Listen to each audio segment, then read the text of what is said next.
আসসালামু আলাইকুম এভরিওয়ান, কেমন আছো সবাই? আশা করি ভালো আছো। তোমাদের জন্য নিয়ে এসেছি নতুন একটি ডেজার্ট রেসিপি। এটা হচ্ছে করাচি পাকিস্তানের একটি রেসিপি, মাস্টার্ড হালুয়া এটার নাম। আমি ফার্স্টে চলো দেখে নিই মেকিং প্রসেস। আমি ফার্স্টে একটা প্যানের মধ্যে 1 কাপ পানি 2 কাপ চিনি দিয়ে দিয়েছি। যতক্ষণ না এটা বাবলস চলে আসে আর চিনিটা গলে না যায় আমি স্পুন দিয়ে নাড়তে থাকবো।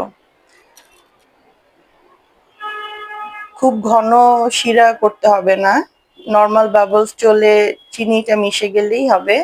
এরপর একটা বোলের মধ্যে আমি 2 কাপ পানি 1 কাপ কর্নফ্লাওয়ার দিয়ে ভালো করে মিশিয়ে নিয়েছি।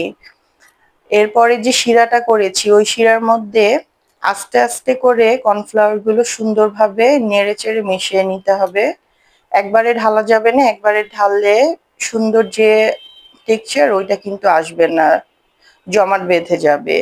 তো আমি আস্তে আস্তে নাড়তে নাড়তে এমন একটা টেক্সচার চলে এসেছে। তো সেক্ষেত্রে আমি 1 স্পুন করে ঘি দিয়ে দিচ্ছি।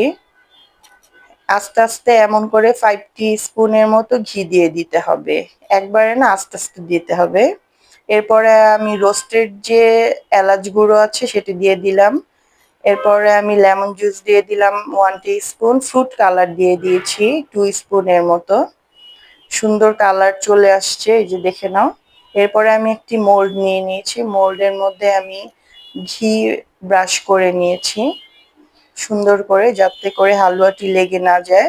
এরপরে আমি বাটার পেপার যে আছে ওই বাটার পেপার সুন্দর করে বিছিয়ে নিয়েছি। এরপরে আমি কেটে রাখা যে পেস্তা বাদাম ছিল, কাঠবাদাম ছিল, এগুলো সবকিছু দিয়ে দিয়েছি। এরপরে আমি সবকিছু দেওয়ার পরে আমি হালুয়াটি ঢেলে নিব মোল্ডের মধ্যে। হালুয়াটি ঢেলে এখন আমি সেট করার জন্য নর্মাল রুম টেম্পারেচারে রেখে দিব। এই তো দেখে নাও আমার হালুয়ার ফাইনাল লুক। মাশাআল্লাহ, খুবই সুন্দর হয়েছিল আর খেতেও এত দারুণ। ডেজার্ট হিসাবে তুমি যে কোনো অনুষ্ঠানে এটি তুমি করে গেস্টদের জন্য দিতে পারো। খুবই মজা হয়, খুবই সিম্পল একটি রেসিপি, খুব অল্প কিছু উপকরণ দিয়েই তৈরি করে নিতে পারো। খুবই সুস্বাদু একটি ডেজার্ট।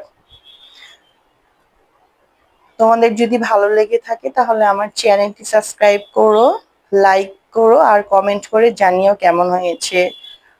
আর ঘরে বসেই বানিয়ে ফেলো এত মজার একটি ডেজার্ট। ওকে, সবাই ভালো থাকো, সুস্থ থাকো, আল্লাহ হাফেজ।